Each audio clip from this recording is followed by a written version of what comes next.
Yeah, I'll tell you the story really. When Tom very kindly invited me, and I thought, literature. You know, I read books, but I don't tend to write about literature. You know? And then Tom said, "Oh, he said that's okay. We want someone with a broad knowledge of sound studies." So I could do that. Then I was looking at the program. Tom did, and I was still humming and hawing as to what sort of paper to present. So that's why it was just the title. Then, you know, I looked at the program, and it looked like there was already lots of stuff on sissies. Yeah, so I thought I'd do this one instead, and I'll give you a preamble to it. I'm in a strange situation. 7 years ago, I started a journal called Senses and Society, which is a fantastic journal. And it was, the whole thing was to look at the relationship between the senses, yeah? Which I kind of thought was a good move from when I first started writing, and the idea was that essentially vision was dominant and sound was, you know, kind of not quite there. But I thought a few years ago that in fact there'd been a rebalancing to some extent, and then I started to recognise that some people who worked in sound kind of fetishised it, rather like people working in vision kind of fetishised it. So I thought Senses and Society. And then paradoxically, I've kind of gone back on myself by starting a new journal on sound studies, because I was getting more and more people writing about sound I couldn't put into Senses and Society. So I kind of regressed, I think, in one way. You know, so from the so this paper is my attempt to escape my regression. And it's a kind of a look at how different sensory a different sensory set of organizations, if you like, contribute to our understanding of mediated experience. Yeah, so most of it is about mediated experience, and it kind of starts around 1920. But I'm not a historian. So it doesn't have to be 1920, it could be before, and it goes up to the present, and I think it makes sense. I think it makes sense. So there'll be some stuff on vision, a lot of stuff on sound, and some stuff on tactility, and not much on the other senses, because that's what like, in a mediated world we get. We get more of some senses than the other senses, and that's a problem. No? So the paper's called Sensory Media, Virtual Worlds and the Training of Perception. And so from the 1920s on, the increasing persuasiveness and influence of the media in daily life has been subject to intense theoretical and cultural debate. So I'm not going to do much on literature, but there's a little bit here. An important part of this debate is centred on two issues involving the senses. One concerns the simulation of sensory environments in modern media, and the other deals with how modern media trains our senses to perceive and interact with the world in determinate ways. So I'll consider aspects of both of these issues and how they contributed to the transformation of the very category of experience in the modern age, yeah? Without using modern in that strict way that you're using it. For most of the 20th century, the simulation of sensory environments through media involves only the senses of sight and hearing. Radio, film, and TV presented worlds which, while compelling, were devoid of sense, savours, and touches. The possibility of creating more fully immersive media, however, however, tantalized marketeers, engineers, and writers throughout the period. An influential early description of such simulated sensory immersion appears in Aldous Huxley's dystopian novel Brave New World, 1932. There he imagines the successor to movies, a multi-sensory cinematic experience known as the Feelies. This is Huxley in the novel. The other night I experienced something I never had before. The Lena took me out to the Feelies, a kind of movie theatre that incorporates the senses into a movie. Well, we got out of the place and sat down in the big chairs. Soon enough, the lights went down, and out of nowhere, red fiery letters appeared in front of us. In order for me to get the Feely effects, the Lena told me that I had to hold on to the great metal knobs that were located on the arms of my chair. The second I took hold of those knobs, I felt a strange, tingly sensation on my lips. Then, the very realistic images of two people stood in front of us. It was astonishing just how actual and real the image was. It was almost as if the actors were standing right next to us. Meanwhile, something called a scent organ released the smell that tied into the film. Before I knew it, the movie was over. Obviously an immersive experience. Yeah? Huxley's description of the Feelies anticipated a variety of later attempts to bring new sensory dimensions to the filmic experience. These involve such things as creating an illusion of three-dimensional reality through having the seats of viewers move and vibrate, and sporadic attempts to odorize cinemas. With the development of video games and virtual reality environments in the latter part of the century, the viewer was able to move from passive spectator to active participant.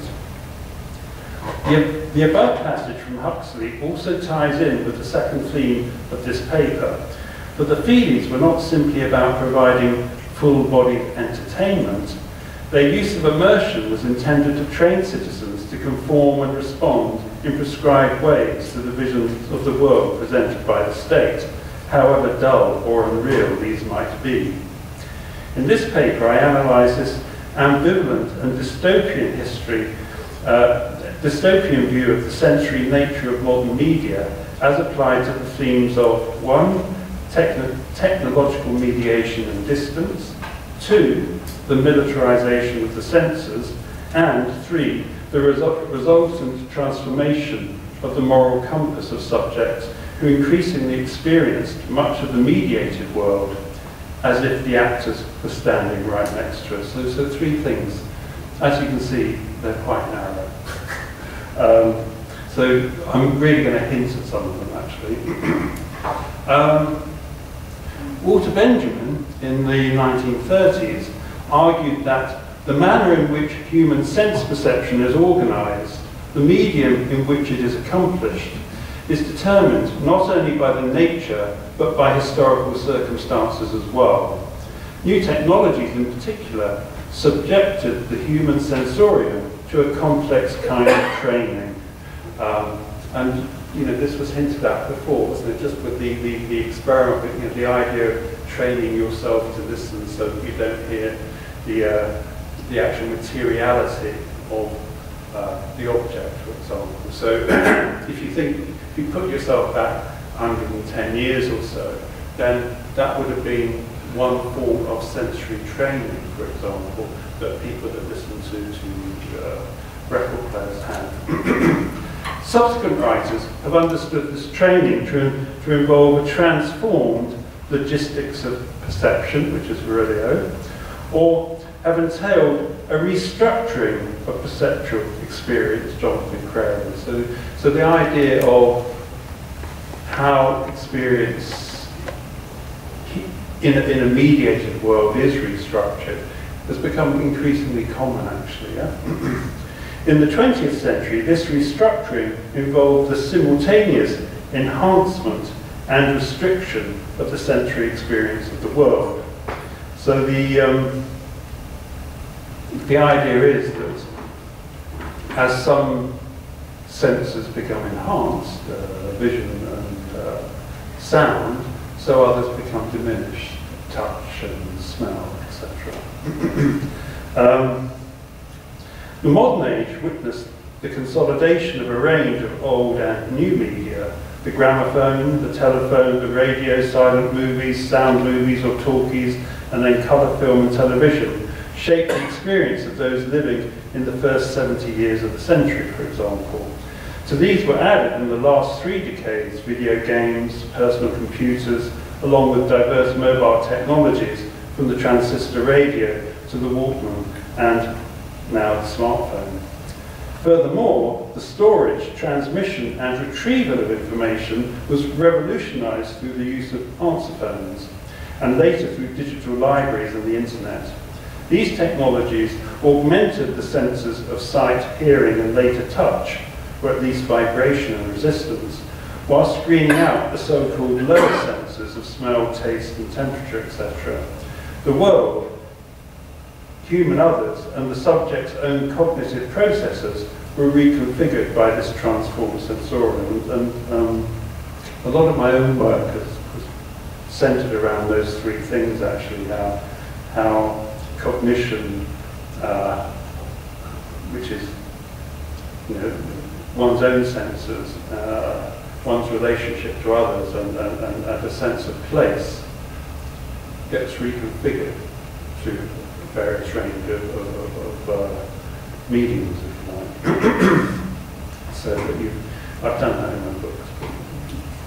It is still kind of central to me,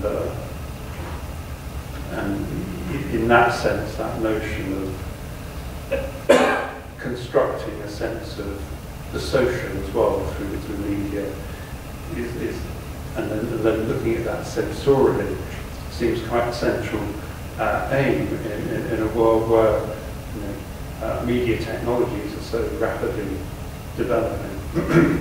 Anyway, the German philosopher Martin Heidegger, who I was talking about earlier, was having no sense of the social, which is still the case. Writing in the 1940s, in a nice collection of poetics actually, observed that the mediated experience of the subject in modernity had resulted in a dislocated understanding of place and space. So this is Heidegger. The frantic abolition of all distances brings no nearness, for nearness does not consist in shortness of distance. What is least remote from us in point of distance, by virtue of its picture on film or its sound on the radio, can remain far from us. What is incalculably far from us in point of distance can be near to us. So this is Heidegger questioning that notion of proximity and distance sensorially, primarily by looking at film and radio. In the 1960s, Marshall McLuhan, who went out of fashion and is now back in fashion, which is an interesting thing about the history of intellectual taste, yeah? Famously proclaimed that the world has become a global village. It's funny, because the older you get, you see the same person go out of fashion, in fashion, out of fashion, in, you know, and then you think, oh, you know, I must be getting old, or this is really boring, you know. But anyway, so yeah, 30 years ago, when people rubbished McLuhan, and the reasons they gave me for rubbishing McLuhan are now the same reasons they told me is why he's so good. Yeah? Anyway, in the 1960s, Marshall McLuhan famously proclaimed that the world had become a global village due to the seeming ability of radio and television as extension of the senses to connect distant peoples. This issue was revisited in the 1980s by Joshua Merovitz, who, you know, a sense of place. Yeah? You know, 20 years ago, it was my student's favourite book, which made it the kind of unfavourite book of nearly every other academic that I, you know, oh no, it's Merovitz. I met him a few years ago, actually. He's never written another book, but he's kind of, he does all these, looks at these revolutionary websites, you know, kind of a bit like Chomsky, and develops libertarian websites, which is fine. Electronic media, this is him, electronic media destroy the specialness of place and time television, radio, and telephone turned once private spaces into more public ones by making them more accessible to the outside world. Through such media, what is happening almost anywhere can be happening wherever we are. Yet when we are everywhere, we are also in no place in particular. And that's quite nice. One of the books I'm writing at the moment is on the history of sonic technologies and place, actually. So it starts with that. The other one, actually, which is on sirens. I woke up one morning and thought, sirens, what a great topic. So it's both metaphorical and material. So it kind of crosses the whole spectrum of sound studies in some ways. But that for another talk, I think. From this transformation of mediated experience, the view arose that the very nature of the relation between direct and mediated experience was challenged in the 20th century.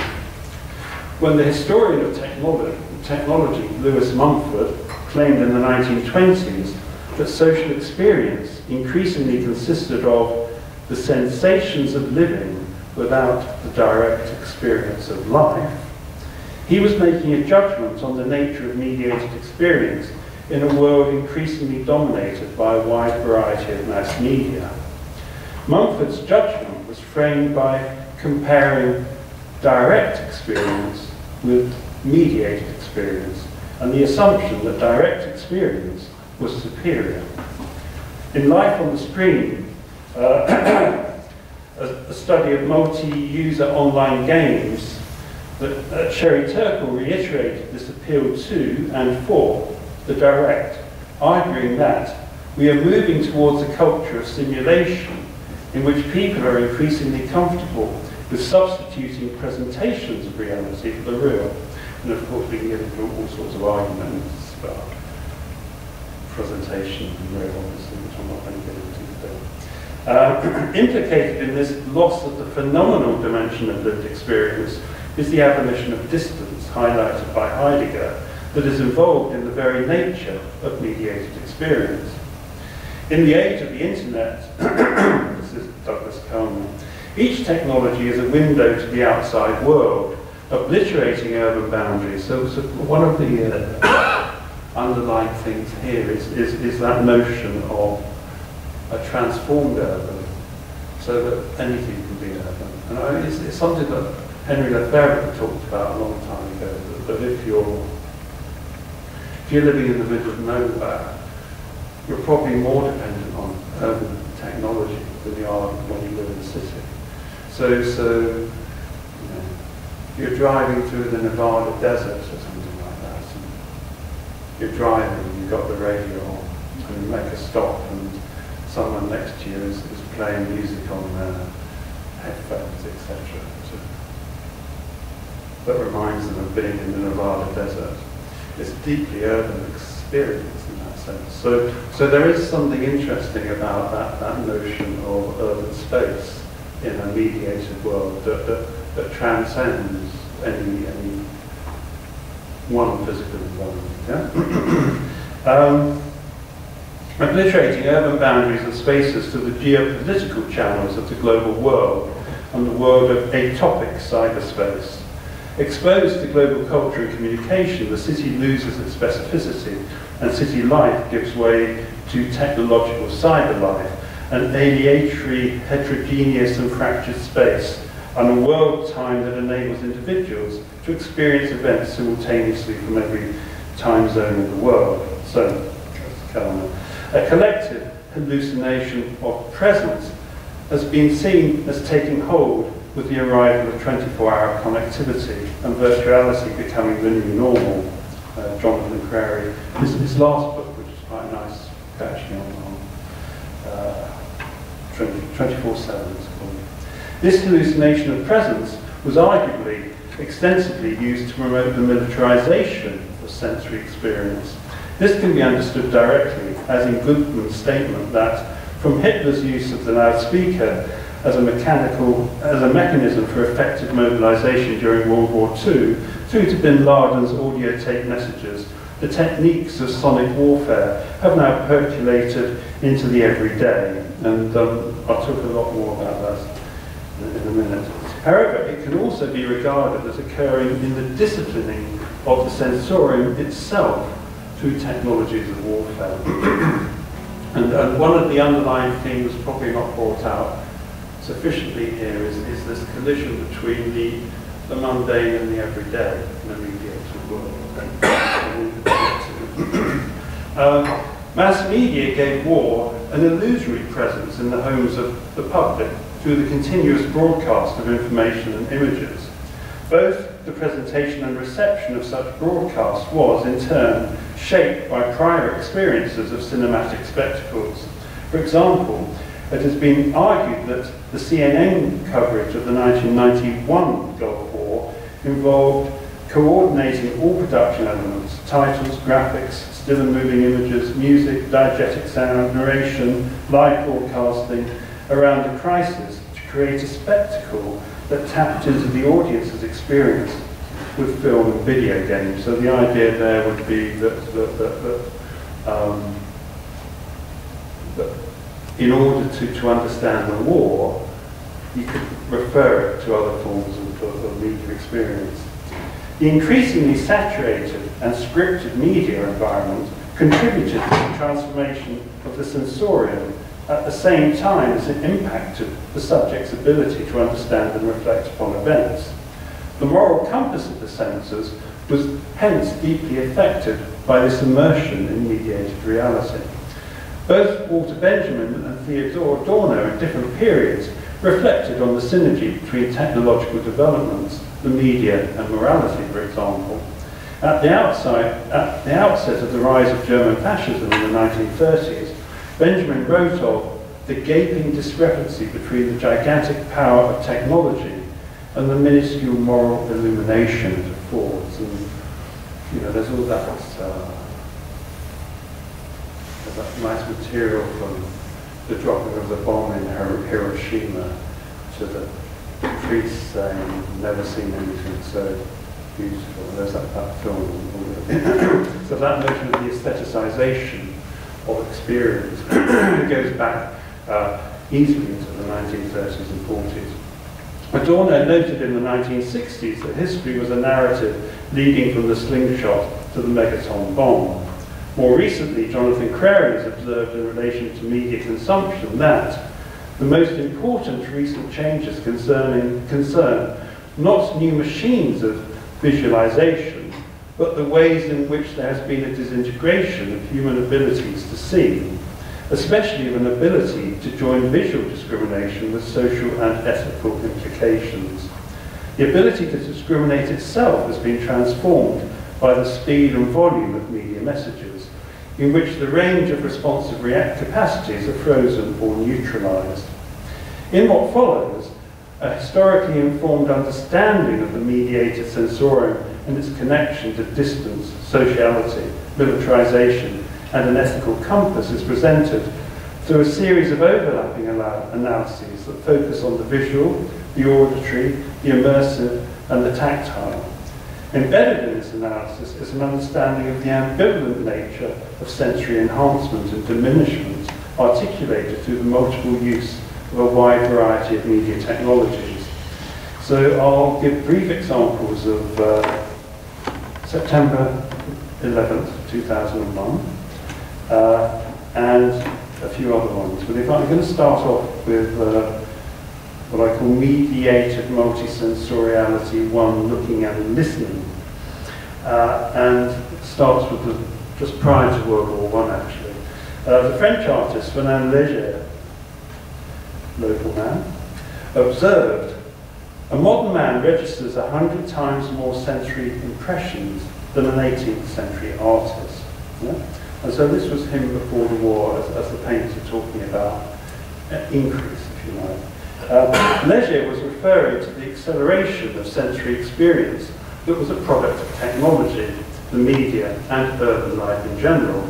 At the time of making this observation, Léger had no inkling of the impending war and the war on the senses that it spelled, nor his involvement in it. Léger himself was seriously wounded and his senses overwhelmed by a mustard gas attack in the Battle of Verdun in 1916. On returning home, his vision of art and humanity was transformed, becoming machinic, thus mirroring his wartime experience. In the early 1920s, he ventured into filmmaking and produced an experimental picture called Ballet Mécanique, 1924. In this film, the body was presented mechanistically by repetitively focusing in with close-up of eyes, mouths, legs. Everyday activities were repeated endlessly from a myriad different perspectives, close-up and angular. The film was played to the machinic rhythm of music of the American composer George Antilles. And so I've just got...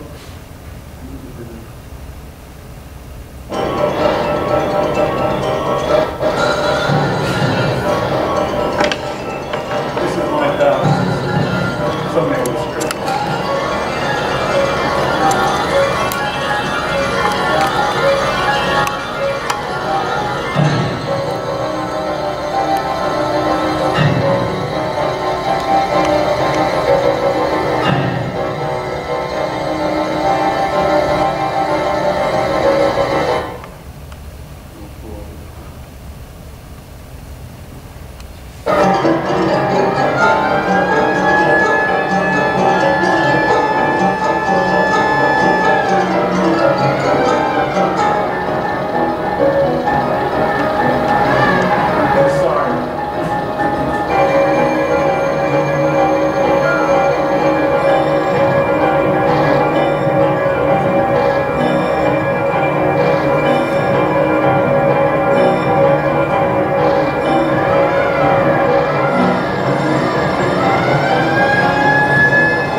The totally sensory conundrum of life in the trenches, as experienced by Leger, was unimaginable to those who covered the war from the comforts of distant news desks and engaged in its propagandist glorification. It's about the 100th anniversary this year. Significantly, the sensory intensity of warfare led many combatants to feel a sense of alienation whilst on leave at home, for the war seemed more real than domestic peace. It took years for combatants to articulate the trauma of their wartime experience, but articulate it they did in a host of novels, films and memoirs that appeared in the late 1920s and 30s. So it's Sassoon, Williamson, and lots of others. And it's quite interesting when you look at the majority of war movies written by people that were in the war took 15 years or so to be written. That gap in terms of coming to terms with the moral and sensorial kind of conflict that they've been in. Embedded in the mindset of writers, artists and intellectuals impacted by the war was the dislocation and transformation of sensory experience, coupled with the propagandist potential of experience at a distance. These themes have continued throughout the multiple conflicts of the 20th century. Leger's film prefigured and provides an apt illustration of Walter Benjamin's subsequent observation regarding the ability of film to transform what it is meant to look technologically in the 20th century.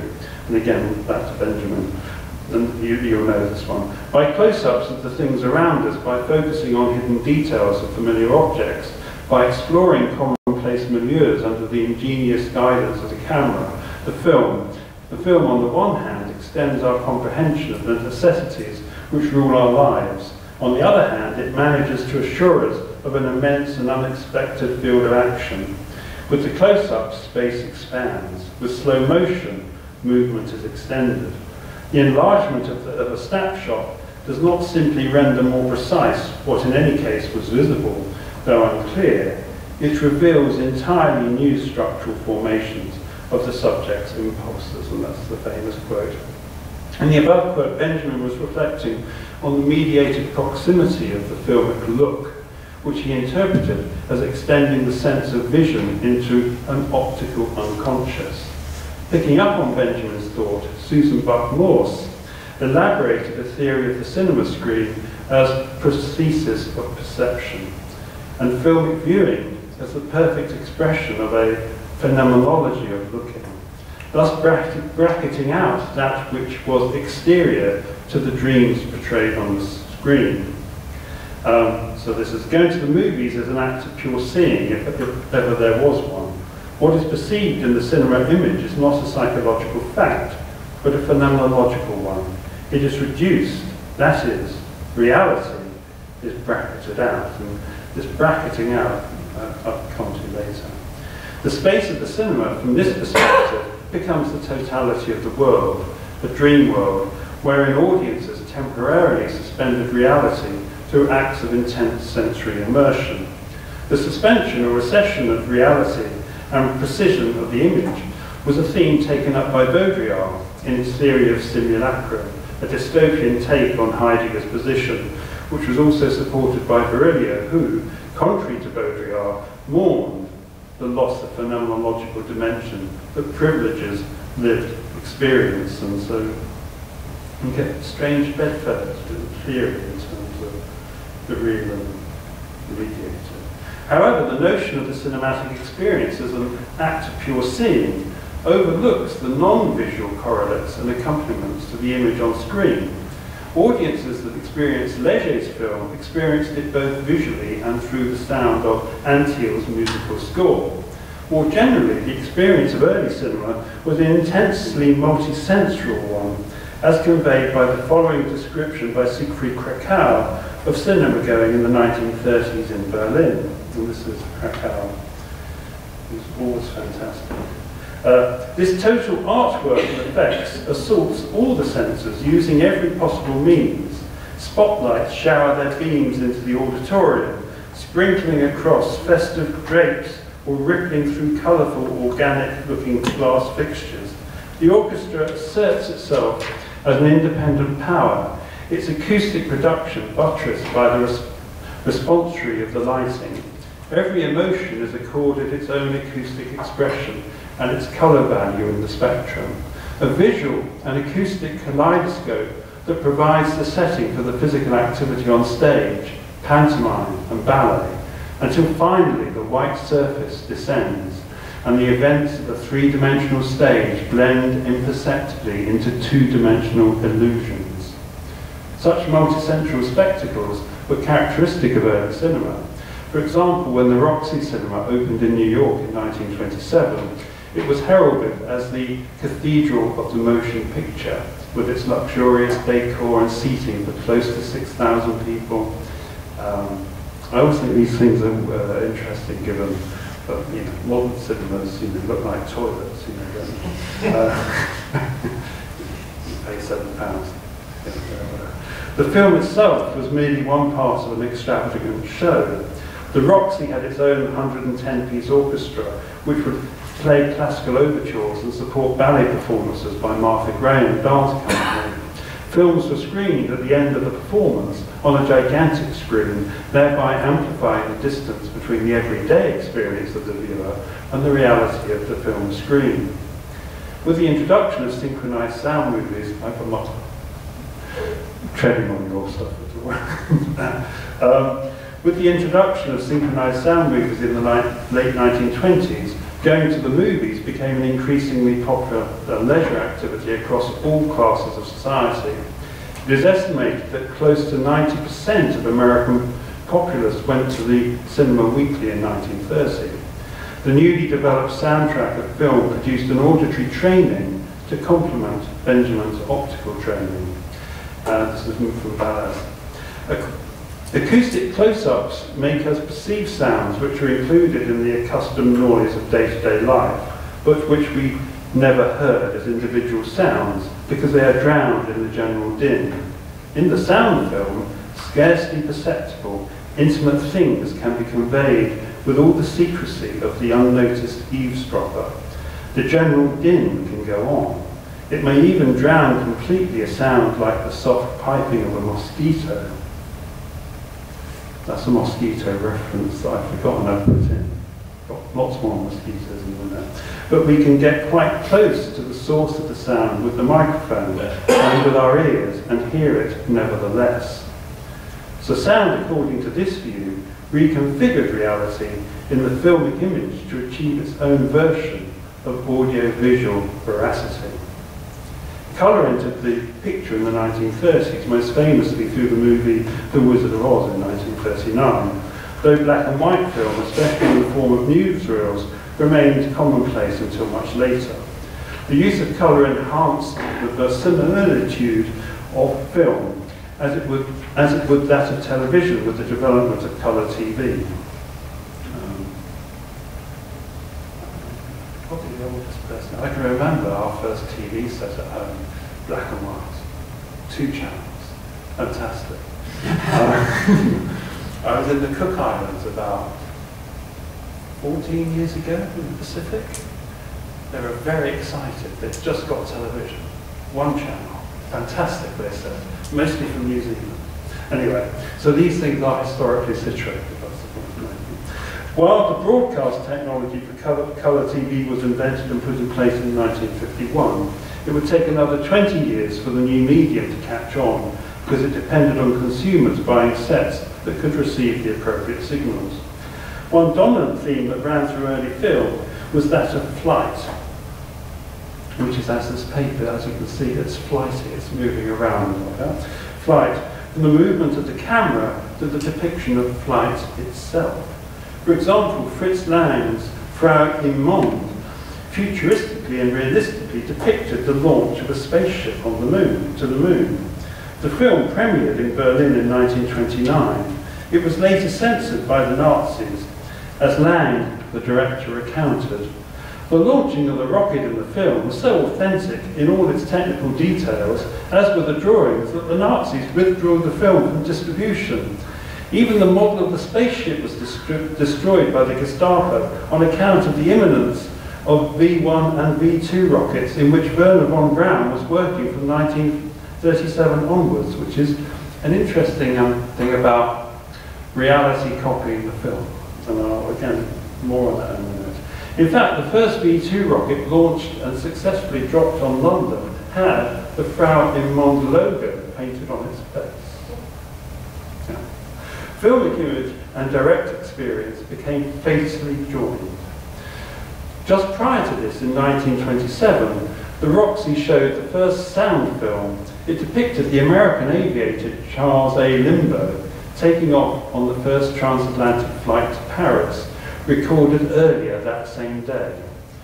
This reduction in the period of time between the filming of the event and its showing was itself a cinematic landmark, so you couldn't do live. Yeah? Indeed, the very experience of cinema and later television was arguably aligned to the experience of flying, with its manipulation of space and depth through movement, its use of aerial and panning shots and other such techniques. With the coming of World War II, the media went into overdrive to depict scenes of war. Audiences flocked to the cinema to watch Hollywood war movies or movie time newsreels narrated by Lowell Thomas. Lowell Thomas is an interesting character.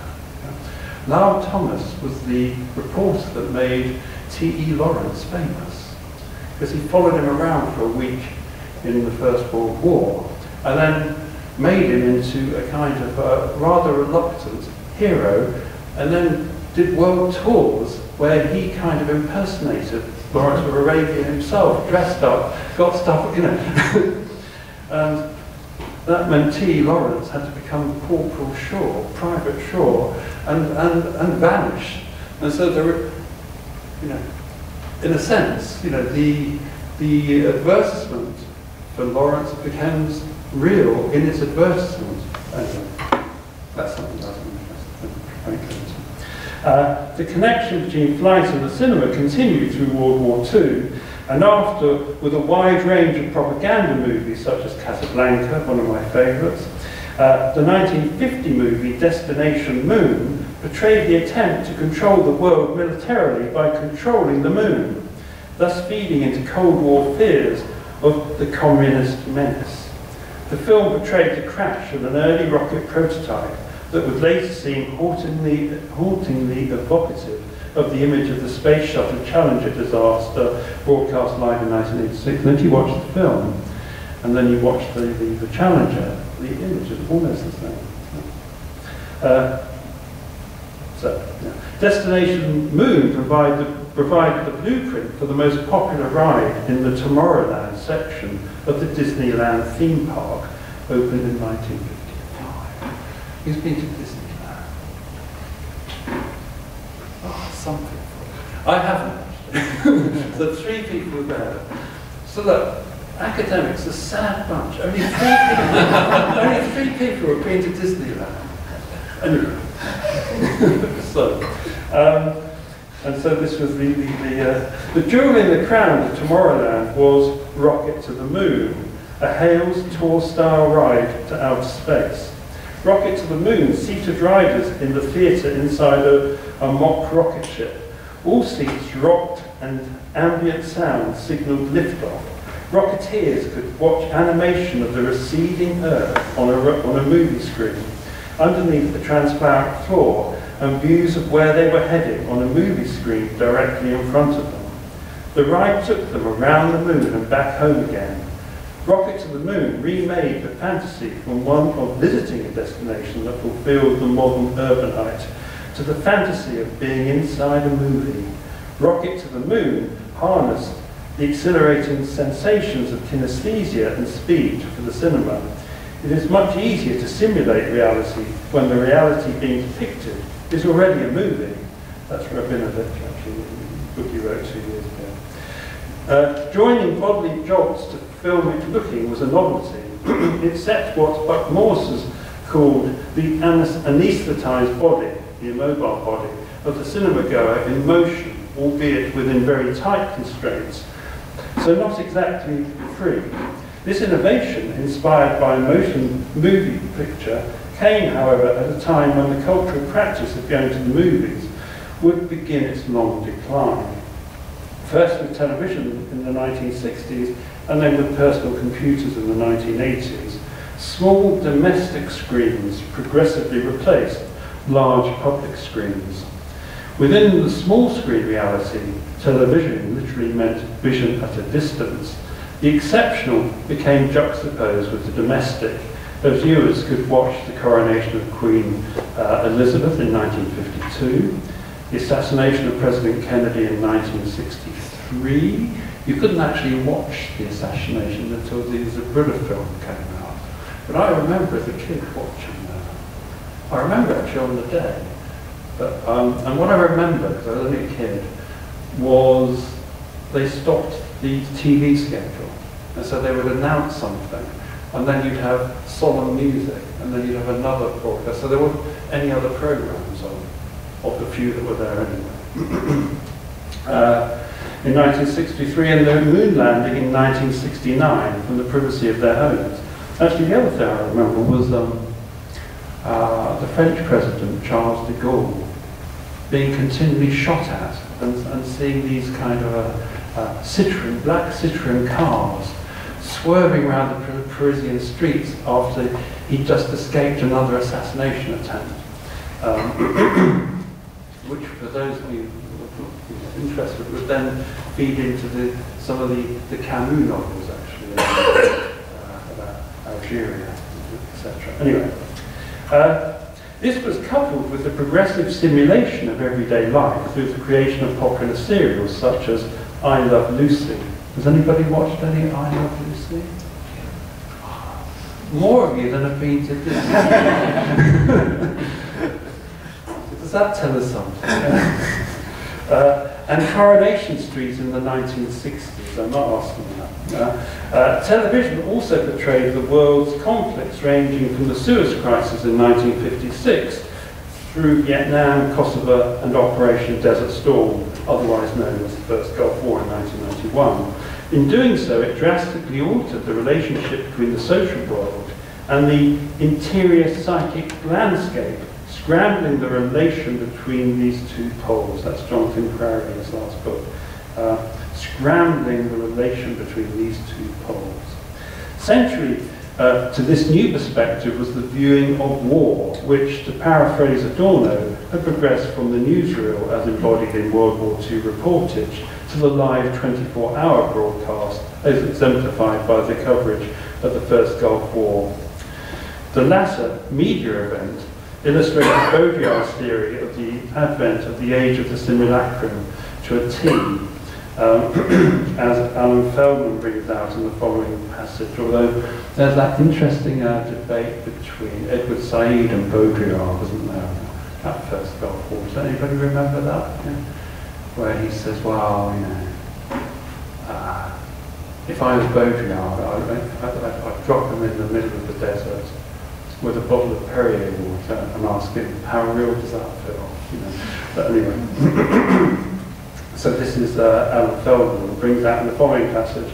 Broadcast images of Operation Desert Storm functioned as electronic simulacra that were injected in the collective nervous system of the audience as antibodies that it inured the viewer from realizing the human material consequences of war. Visual mastery of the campaign pushed all other sensory dimensions outside the perceptual terms of reference. Culturally biased narrations, abetted by informational technology, historically moulded to normative concepts of sensory truth, precluded any scream of pain, any stench of corpse visiting the American living room. Civilian television observation was continuous with the military optics of the fighter pilot and bombardier, who were dependent on analogous prosthetic technology and who killed at a distance with the sensory impunity and omniscient vision of the living room spectator. The combat crews who played with aggressive drives by watching pornographic videos prior to flying missions, demonstrating the uniform sensorium between viewing and violence as they upshifted from one virtual reality to another. William Stam attempted to bring home the moral ambiguity of this spectacularization of warfare by observing that television news flatters its armchair imperialist viewers into adopting a subjective position as the audio-visual masters of the world.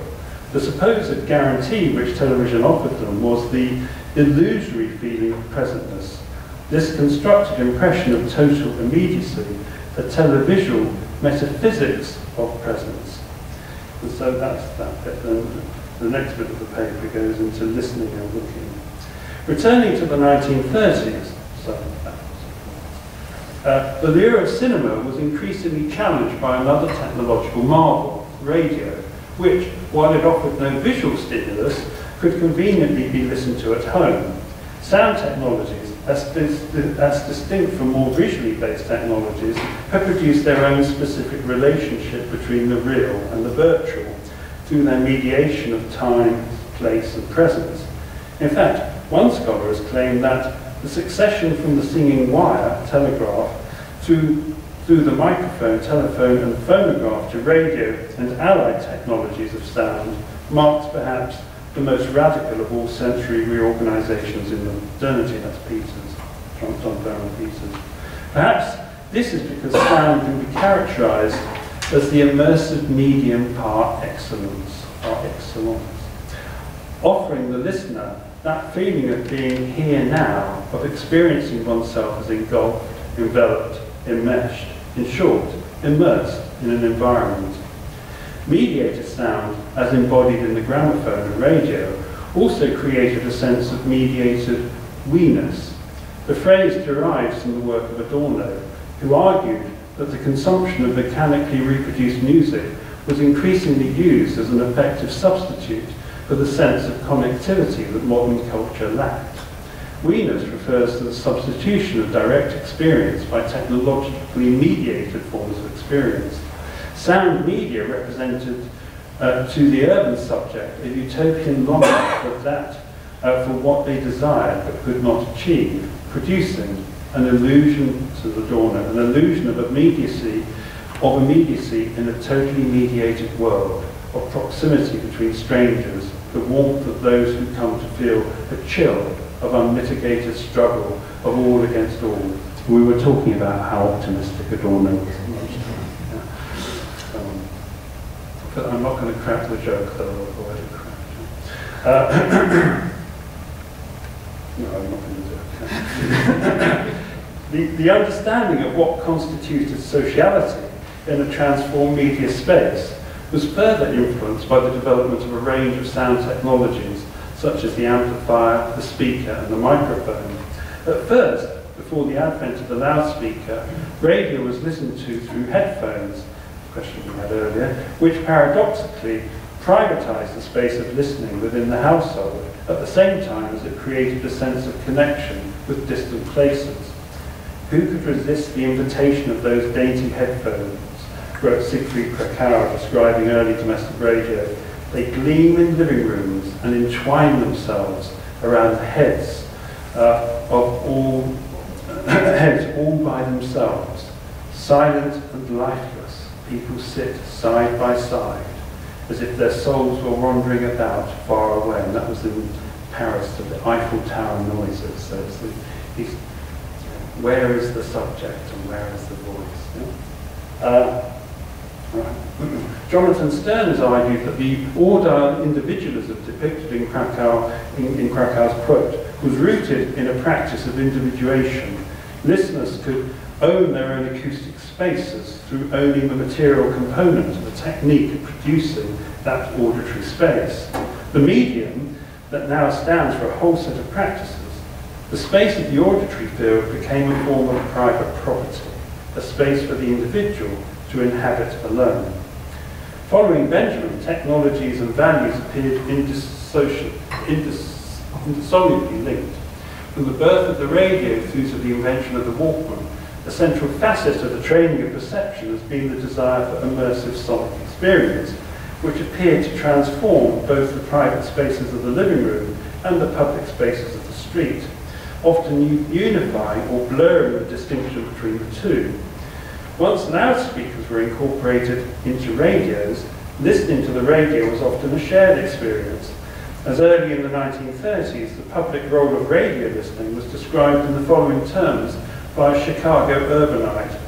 When walking home in the hot summer evenings after window shopping on Madison Street, one could follow the entire progress of Amos and Andy from the open windows. By the 1940s, even in small towns like Honea Path, South Carolina, it was possible to practically hear the whole of Grand Ole Opry as it issued out of every house on the block.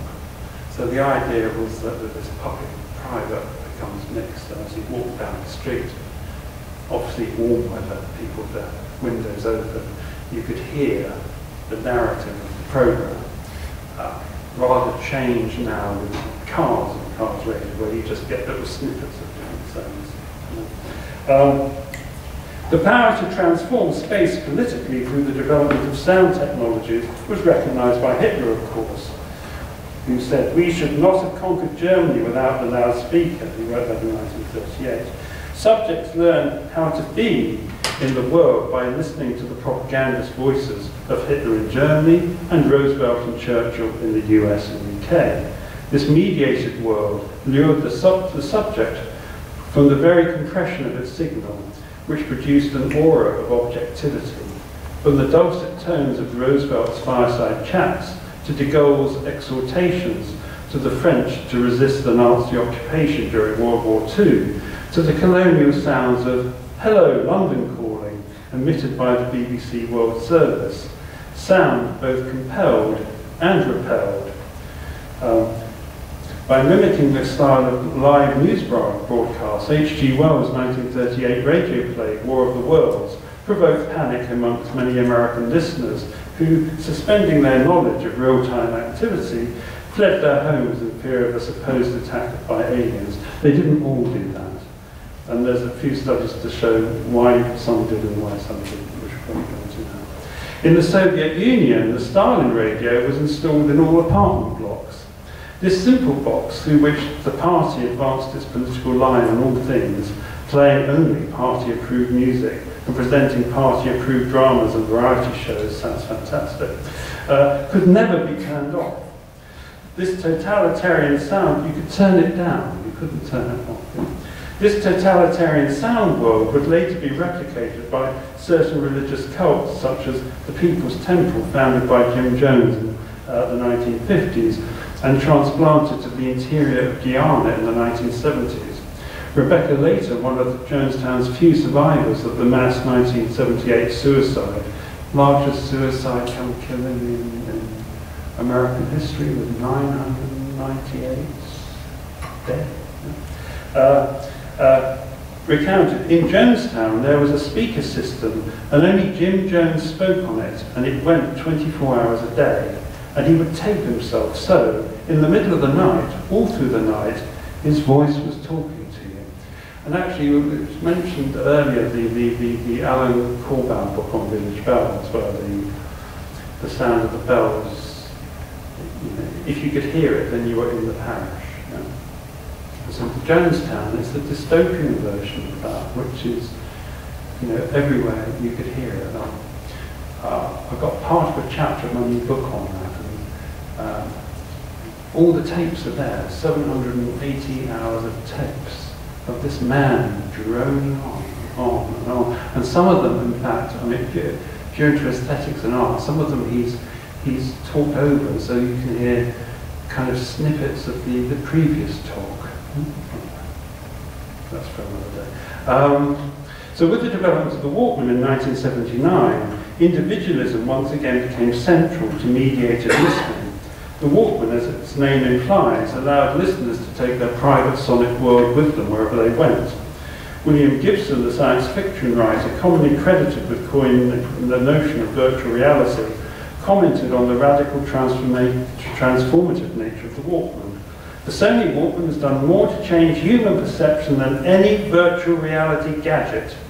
I can't remember any technological experience since that was quite so wonderful as being able to take music and move through landscape and architecture. Walkman users frequently described their experience of moving through cities as filmic in nature. City streets would take on the quality of the music that they listened to. Users, consequently, would often choose music which they considered would suit the spaces they passed through, thus transforming their perceived power over the environment. And that's interestingly the use of headphones publicly. It's like that Auger's notion of non-space, where you can, if you can construct your own space, then every space is meaningful from a subjective point of view, thereby denying the objective meaning or presence of a building. Walkman users became increasingly accustomed to experiencing not just the world, but their own cognitive states through the sounds of their machines. Sonic mediation became a form of second nature for many users. As one Walkman aficionado whom I interviewed for Sounding Out the City recounted, "I wear it all the time like a pacemaker, a life support machine. It's like I'm a walking resource centre." Yeah? And that was 15 years ago. Just think now with smartphones. You know, God, it's so old-fashioned, you know, this stuff. You know, now look what I've got, yeah? And so the idea of that, you know, what is normal at any one period of time is quite interesting, how swiftly that changes, yeah? Or this other guy, and one of my iPod users, you talked about digital Sherpa. Interesting phrase, digital Sherpa. So Sherpa, the person who carries all your stuff up Mount Everest or whatever. You know, so this in the palm of your hand is like that, yeah? Control of thoughts, emotions and desires became central to the daily management strategies of Walkman users. Listening to music permitted them to order their thoughts, feelings and outlook towards the world as desired. It's still the case that the sonic appears as the most effective way in which to manage one's cognitive state. The choice of personalised music frequently set the mood of the day as users left their homes listening to their chosen music. Walkman users, in fact, created technologically mediated sanctuaries out of much of their experience, permitting them to feel centred wherever they might be. The use of mobile phones furthered this privatising impulse in 20th century culture. By the late 1990s, mobile phones had permeated all areas of social life, but not in America. I remember Richard Sennett coming to give a talk in London in 2004, something like that. And he said, Michael, he says, what is it about all you people in London with mobile phones? In New York, only drug dealers have them. And of course, because they didn't have the network then, so it's the same now. Yeah?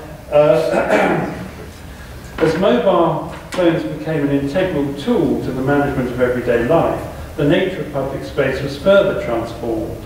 Stephen Conner has argued that the very meaning of social space is very largely a function of the perceived powers of the body to occupy and extend itself through its environment. The sound of the voice colonised the space it inhabited, and mobile phone talk was everywhere in the 1990s. Local customs of reserve become progressively eroded as mobile phone users become more assertive in their public demonstration of convening with absent others. Finland is a great example of that. Finland is, you know, reserved. You don't say anything in public. With phones, they're still not as loud as English people or American, but they're louder. You know, so there's some transformation occurred. Urban space becomes decontextualized as the intimacy of the home was recreated in the public spaces of the street. This trend had relational consequences and spoke to the progressive prioritization of private space over shared social space in the modern age. Last section. And this is on militarization and drones. In 1983, whilst on a visit to Walt Disney World in Florida, Ronald Reagan, one of our favourite presidents, of course, had this to say about sensory training in the media, 1983. Many of you already understand better than my generation ever will the possibilities of computers. In some of your homes, the computer is as available as the television set. And I recently learned something quite interesting about video games. Many young people have developed incredible hand, eye, and brain coordination in playing these games. I don't know who told you this. Yeah? The Air Force believes these kids will be outstanding pilots should they fly our jets. The computerized radar screen in the cockpit is not unlike the computerized video screen. Watch a 12-year-old take evasive action and score multiple hits while playing Space Invaders, and you will appreciate the skills of tomorrow's pilot. Ronald Reagan. Yeah? So, the militarization of the senses described by Reagan became a prominent concern in late 20th century culture, at the same time as a multi-sensory engagement with the world became increasingly virtual. On the one hand, the development of virtual reality realities appear to confirm Mumford's view of media experience as one of the sensations of living without the experience of living. Cyber optimists such as Howard Rheingold, however, viewed the situation more positively. People in virtual communities do just about everything people do in real life, but we leave our bodies behind. Similarly, in his greeting at the first IEEE Virtual Reality Annual Symposium in 1993, Tom Furness, Air Force VR pioneer, proclaimed that advanced interfaces will provide an incredibly new mobility for the human race. We are building transportation systems of the senses. The remarkable promise that we can be in another place or space without moving our bodies into that space. In what follows, I briefly analyse virtuality through the lens of multi-sensory militarization of experience. Walter Benjamin's analysis of the sensory transformation of sight, distance and proximity through film and photography can be extended to video game play, which likewise involves an intense visual training. It has been found, for example, that video game playing helps users improve their spatial resolution, meaning their ability to clearly see small, closely packed together objects such as letters. These games push the human visual system to the limits of the brain's power to adapt to it. Thus, a growing body of research confirms Benjamin's claim that the media train the human sensorium. The synergetic relationship between gaming and warring, alluded to by Reagan, has become widely recognized. For Frederick Kittler, media technologies discipline, mutate, and preempt the effective sensorium. Entertainment itself becomes part of the training. This view echoes Adorno's earlier critique of the culture industry to the effect that amusement was merely work by other means. This critique tied the culture industry to the industrial complex, of which the military complex can be seen as an integral part. One example of this is the development of drone aircraft. I said that I was going to talk about drones. Drone is the nickname for unmanned aerial vehicles. These planes, equipped with sensors, colour and black and white TV cameras, image intensifiers, infrared imaging for low light conditions and lasers for targeting, are usually directed from thousands of miles away to base camp. Operatives use the visual data proffered by the cameras on the drone to locate targets and decide whether to attack. The use of drone technology from the 1980s was fueled by military innovations such as the Joint Simulation Systems, which trained operatives in the use of drone aircraft. The program itself was based on the 3D graphics used in the computer game War Game, and was aimed at both military personnel and the gaming public. The use of drones themselves mirrored the development of video gaming dating back to the 1970s, when they were used by the Israeli military to gather intelligence. They were transformed into killing machines after 1999 NATO Kosovo campaign. With the introduction of this technology, troops began to question the necessity to physically go to war. Thus, in 2000, the Daily Telegraph reported, "The Israeli .com generation seem not to have the stomach for mortal combat. They have started to ask why they should risk their lives when precision weapons can reduce war to a video game." For the ponytailed youth of Tel Aviv's night spots, the war in Lebanon was becoming their Vietnam, and they would rather their government fought it by remote control. The rise of virtuality, the moral ambiguity of sensory distance, and the militarization of the senses was exemplified by the use of drones. Drawing out the comparison with the game, one operative said, "It's like playing a single game every day, but always sticking on the same level." So not as good. Even the virtual trains in which war game players immersed themselves were not so dissimilar to the real theatre of war that many British and American soldiers encountered, and distant others found themselves embroiled in the turn of the 21st century. So, and this is in terms of the game one plays. The construction of Arab cities as targets for US military firepower now sustains a large industry of computer gaming and simulation. Video games such as America's Army and the US Marines equivalent Full Spectrum Warrior have been developed by their respective forces with help from the corporate entertainment industries as training ads, recruitment aids and powerful public relations exercises. Both games, which were amongst the world's most popular video game franchises in 2005, centre overwhelmingly on the military challenges allegedly involved in occupying and pacifying Orientalised Arab cities. So it's quite interesting when you look at these games that the images seem to be like Baghdad or places like that, and the people that you kill appear to be Muslims. Yeah, not 100%, but largely. Such games manifest a deep concern for visual and oral fidelity. For added realism, footsteps, bullet impacts, particle effects, grenades, and shell casings are accorded texture-specific impact noises. A flying shell casing clinks differently on concrete, wood, or metal, for instance, and the distinction is clearly heard in the game. Likewise, footsteps on dirt, mud, wood, concrete, glass, and metal are sounded correctly.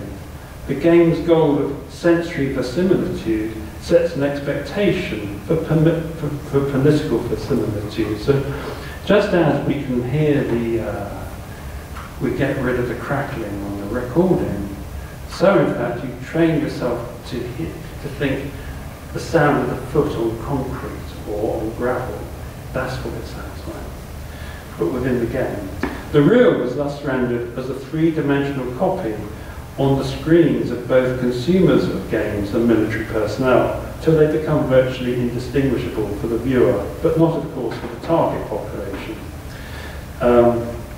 Speaking of the constant awareness of the presence of drones, one Pakistani interviewed for an article in The Atlantic noted, "They're like a mosquito. Even when you don't see them, you can hear them. You know they're there." However, not only were and are game scenarios frequently modelled on the image of the physical environment found in Pakistan and other essentialised Middle Eastern environments, but the very representation of the local inhabitants is a contemporary example of the demonisation of the enemy developed through propaganda techniques from World War I onwards. In war games, employing a pseudo-Middle Eastern setting, inhabitants are typically represented as the shadowy, subhuman, racialised Arab figure of some absolutely external terrorist. As such, they become figures to be annihilated repeatedly in sanitised action, as entertainment or military training or both. Distance dissolved through the screen does not invoke empathy. Rather, individuals become aliens on the screen of the army helicopter, on the screens of the distant control centre. The operators squeeze their controls and fire. How long have I been talking for? An hour and 10 minutes. All right, I'm going to stop. Okay, I'm going to leave that last bit out. There's somebody else there. And I've just finished here. And it's about synergy. There's an interesting thing here. Who's seen The Truman Show? The Truman Show. More people have been to this. In 1988, The Truman Show portrayed the fictional scenario of a man who unwittingly lives his whole life as the subject of a television show watched by millions. Psychologists later coined the term Truman Show syndrome to refer to a growing delusion suffered by individuals who believe that they too are secretly being filmed for a TV show. Interesting idea. Such blurring of real life and televised fantasy also involves a sensory shift from the three-dimensional, multi-sensory world of everyday life to the two-dimensional audio-visual reality of the screen. Arguably, this recounting of life as a purely audio-visual spectacle helps set the stage for the surge in emotionally compelling but sensorially limited virtual communities in the 21st century. So it's quite interesting that those people who think they are being surveyed are coming from a country that uses drones to survey people for 24 hours. So there's that image of the idea that you are, and you still like, but that notion of in Pakistan they have no two-dimensional reality to refer back to in terms of their three-dimensional kind of surveillance. Okay, let's stop there. I've missed out a bit, but that will do. Thank you.